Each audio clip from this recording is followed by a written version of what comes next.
यज्ञोपवीत जनेऊ जब होता है तो एक भिक्षावृत्ति का नियम है। बामन भगवान भिक्षा लेकर आए, गुरुजी को दी, तो गुरुजी ने कहा मैं संतुष्ट नहीं हूं, फिर क्या चाहिए गुरुजी? राजा बलि का सर्वस्व ला दे तो मानू मेरा चेला। तो तुरंत बामन भगवान ने छत्र लिया, आसन चपेटी, कमंडल लिया, हाँ, बटुए जैसा मुंह, सूर्य के समान तेज, चल दिए हैं। चलते चलते कहां पहुंचे? भृगु कच्छ तीर्थ, जिसे हम आज भड़ूच कहते हैं, मां नर्मदा का पावन किनारा। विशाल यज्ञशाला बनी है, राजा बलि यजमान बने बैठे हैं, वेद ध्वनि मंत्रोच्चार चल रहा है। हाँ?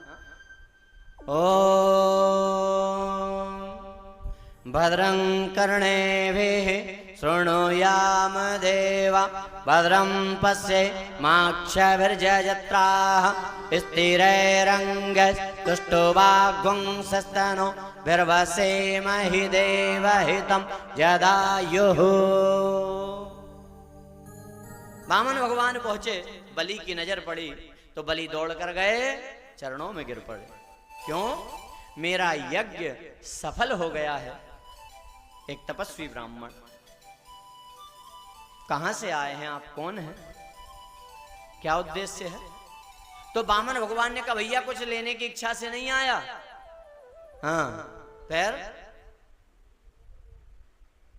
बलि ने कहा सुनो ब्राह्मण, मेरा नियम है, द्वार पर यदि कोई ब्राह्मण आता है तो मैं उसे दिए बिना नहीं जाने देता, मेरा नियम है। और बामन भगवान कह रहे अपना नियम है कि लेना नहीं। हाँ, फिर अरे मुझे तो बलि से मिलना है, बड़ा नाम सुना है। अब ये सुना तो बलि को अभिमान आ गया, अपना नाम तो दूर दूर तक है रे। और जैसे ही अभिमान आया, मैं ही हूं बलि, मांगो क्या चाहिए। और जैसे अभिमान दिखाया तो बामन भगवान ने इशारा कर दिया देवताओं को, अब काम बन जाएगा। हाँ, भगवान कहकर आए थे क्या कि बलि धर्म पर है, और जो धर्म पर है उसका मैं भी कुछ नहीं बिगाड़ सकता। पर जैसे बलि में कमी आई, अभिमान आया, बामन भगवान ने इशारा कर दिया, अब काम बन जाएगा। बोले भैया कुछ चाहिए नहीं, बस दर्शन की इच्छा थी, मिल लिया, दर्शन हो गए, अब चलता हूं। तो बलि ने कहा सुनिए ब्राह्मण, मेरा नियम है कि ब्राह्मण को खाली हाथ नहीं जाने देता। अब बामन भगवान कह रहे अपना नियम है, देना नहीं, लेते नहीं। दोनों में बहस होने लगी। अंत में कहा कि गुरुजी कोई तो उपाय होगा कि मेरा नियम भी ना टूटे, आपका नियम भी ना टूटे। तो बामन भगवान ने कहा एक उपाय है भैया। क्या? मेरे पग से 3 पग भूमि मुझे चाहिए, मेरे ही पग से। अब ऊपर से लेके नीचे तक देखा तो बलि को हंसी आ गई। हाँ, क्यों? रे बामन के बामन, हाँ? अरे देखकर तो मांगते, किससे मांग रहे हो? अग्रिम पंक्ति बाणिया, मध्यम पंक्ति जाट, तर्क बुद्धि तुरकड़ा और बामन चौपट पाट।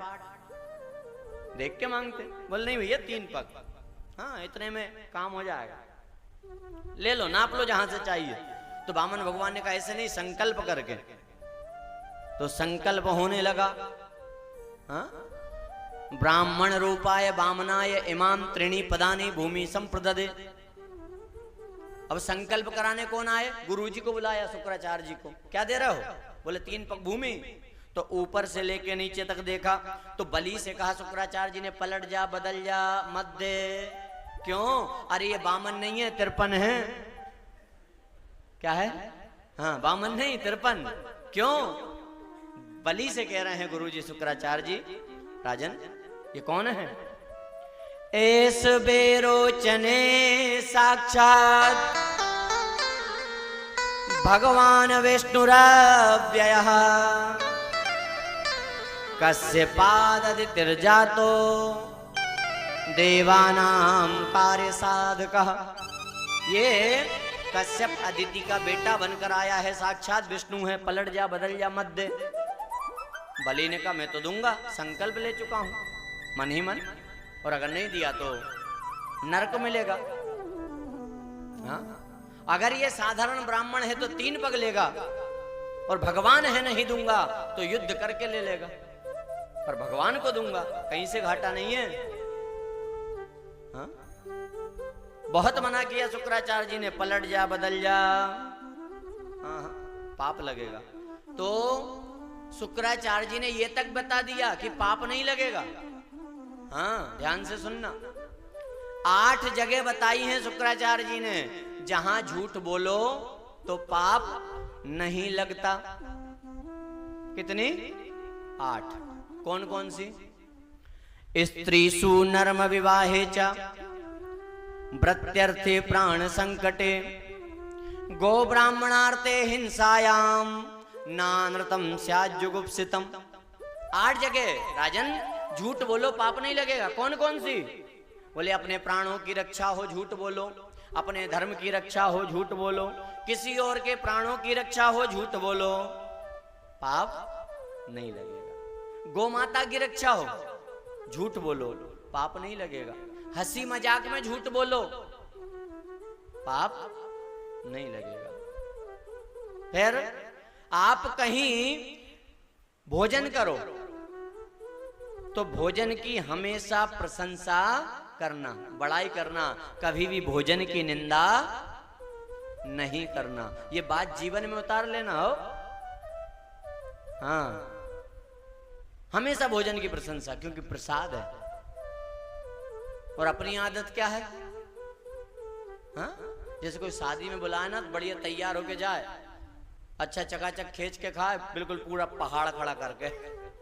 हाँ, और खाने के बाद निकलते समय बोल दे बाकी सब तो ठीक है, सब्जी में नमक कम, हाँ ज्यादा, हाँ जो भी है। तो भोजन की कभी निंदा नहीं करना। कोई पूछे, स्वादिष्ट प्रसाद है। और आपने कभी विचार किया है कि जहां आप गए हैं खाने,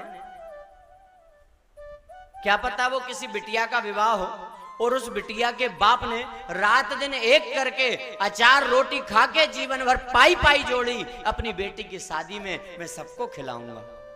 विचार करिए। हाँ? अरे उतना लीजिए जितना पा सके।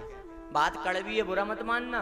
आप देखना लोगों को, आपकी नहीं कहते, आप तो सब बढ़िया हो, लोगों को देखना क्या कि वो फुल्की खाते हैं ना बाजार में, तो उसका पानी भी हाँ एक बूंद नहीं छोड़ते। किसी बिटिया के विवाह में गए और लिया मनमाना, खाया उतना खाया, अन्न का अपमान। हमेशा भोजन की प्रशंसा करें। फिर आपके झूठ बोलने से यदि किसी का विवाह पक्का हो जाए तो झूठ बोलिए, पाप नहीं लगेगा।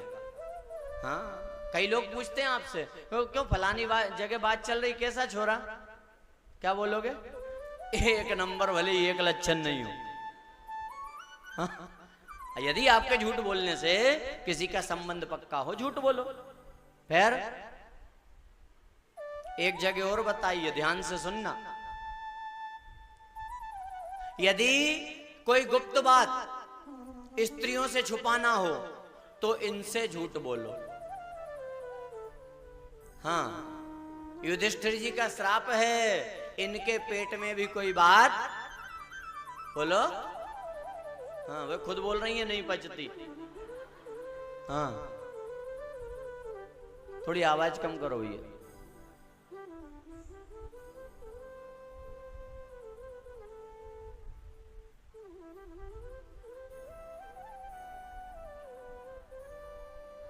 स्त्रियों से झूठ बोलो, क्योंकि युधिष्ठिर का श्राप है। महाभारत के युद्ध के बाद जब पिंडदान कर रहे थे पांडव, तो कुंती ने कहा एक पिंड कर्ण का भी। क्यों? तुम्हारा भाई था। तो युधिष्ठिर क्रोध में आ गए। यदि हमसे कहा होता कि कर्ण हमारा भाई है तो हम युद्ध नहीं करते, पांचों भाई सेवा करते। और मैं श्राप देता हूं मां, स्त्री जाति के पेट में अब कोई बात नहीं पचेगी। और ये माताओं बहनों का तरीका भी बड़ा अच्छा है। इनको पता लग जाए ना तो जब तक किसी से कहना दें पता नहीं क्या होता। हाँ, और कहने के लिए भी अपनी खास ढूंढती है, बिल्कुल खास। हाँ, देख तो मेरी खास है इसलिए बताऊं। हाँ, तो आपकी खास वो है तो उसकी खास भी तो कोई होगी। तो स्त्रियों से झूठ बोले 8 जगह बताई, परंतु बलि नहीं माने। शुक्राचार्य नाराज होकर चले गए। संकल्प कौन बोले? तो वामन भगवान ने का बंदा परफेक्ट है, हाथ में द्रव्य अक्षत, जल पात्र में शुक्राचार्य जी बैठ गए कि जल नहीं होगा तो संकल्प नहीं होगा। हाँ, भगवान ने अपनी आसन से एक तिनका निकाला क्या हुआ? हाँ, कोई बात है क्या? कहां ध्यान है सबका?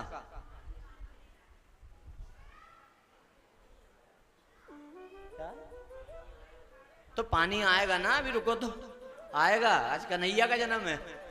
हाँ? अच्छा एक बात बताइए, आप यहां से ऊपर देख रहे हो तो पानी दिख रहा है क्या? एक बात बताइए, आज भी वही चीज देखने में आ रही, पहले दिन से कह रहे हैं। इतनी सुंदर छवि कन्हैया की सामने रखी है, इसको देखने के बाद कुछ देखना बाकी रहता क्या? हाँ? फिर भी आप मन की चंचलता देखिए, आधे से ज्यादा का ध्यान तो इसी में रहता है। भाई लोगों में कम है वो बात, आप लोगों में गड़बड़ी ज्यादा है। एक ही तरफ ध्यान है कि कौन आए और कौन जाए, और कौन ने कौन से रंग की। हाँ, इससे ऊपर उठिए। अगर मन में गड़बड़ी है ना तो व्यर्थ है सुनना। प्रयास करिए। भगवान कह रहे हैं निर्मल मन जन सो मोहि पावा, और ये नहीं करे कि एक ही कथा में सब छल कपट दूर हो जाए, द्वेष अभिमान निंदा चुगली कमियां दूर हो जाए। पर इतना तो कर सकते हैं, एक कथा में अगर एक कमी छोड़ें तो कितनी सुन डाली, विचार करो कितनी सुन ली, और कितनी कमी एक व्यक्ति में हो सकती है। 1 2 5 10 20। हाँ, निर्मल मन जन सो मोहि पावा। अरे प्रयास तो करिए, और थोड़ी देर जरा ध्यान इधर रख लो। हाँ, शुक्राचार्य की आंख में तिनका लगा, भागे जल आया, संकल्प हुआ, वामन भगवान ने विराट स्वरूप धारण किया। एक पग में सारी पृथ्वी 10 दिशाओं को नापा, दूसरे पग में सभी लोगों को नापा। बता तीसरा पग कहां रखूं? बलि ने अपना शीश झुकाया, प्रभु मस्तक पर चरण रखिए। भगवान ने सुतल लोक बलि को पहुंचाया, वहां का राजा बनाया, राजा बलि का कल्याण किया है। बोलिए वामन भगवान की।